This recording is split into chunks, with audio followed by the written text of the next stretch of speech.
L'endométriose est une maladie où on retrouve du tissu de la paroi utérine en dehors de l'utérus. On dit alors qu'il est en situation ectopique. Nous ne sommes pas encore certains du mécanisme à l'origine de l'endométriose. L'hypothèse la plus répandue est celle d'un reflux du sang menstruel par les trompes vers la cavité abdominale, emmenant des cellules de la paroi de l'utérus. Mais plusieurs autres théories sont discutées. Ces cellules de l'endomètre placées au mauvais endroit créent une inflammation locale. Celle-ci est dépendante des hormones, d'où la variation des conséquences en fonction du cycle menstruel. Si les symptômes de l'endométriose sont nombreux, le plus important est probablement les douleurs. Celles-ci sont variables, associées aux règles ou non, de différentes topographies, pouvant gêner les rapports intimes. Mais on retrouve souvent un caractère chronique, c'est-à-dire persistant dans le temps, d'où l'impact important qu'elles peuvent avoir dans la vie d'une femme. En dehors de la douleur, il y a beaucoup d'autres conséquences de l'endométriose. Des troubles d'allure digestif, comme des ballonnements, des constipations, des diarrhées, des troubles urinaires, qui peuvent d'ailleurs faire passer une endométriose inconnue pour des infections urinaires à répétition. Les symptômes peuvent être aussi plus généraux, comme de la fatigue constante, voire de la dépression.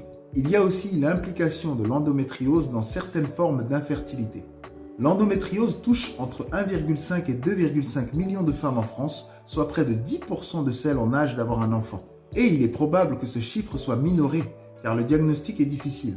En effet, on considère que c'est un diagnostic chirurgical.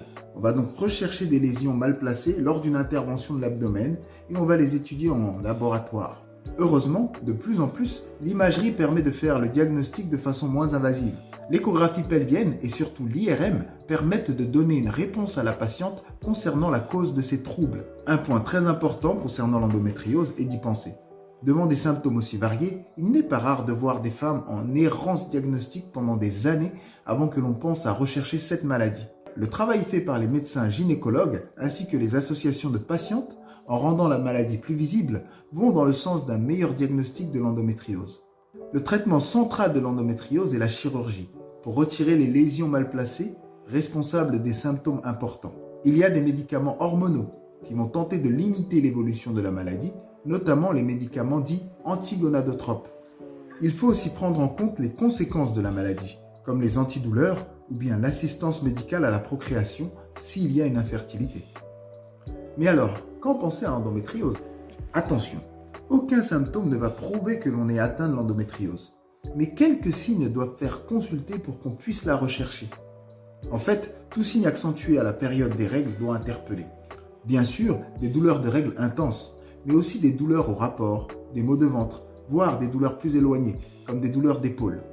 Cela peut être aussi de la fatigue, des troubles du transit, comme la diarrhée ou la constipation, ou des troubles urinaires. Alors c'est sûr que cela fait beaucoup.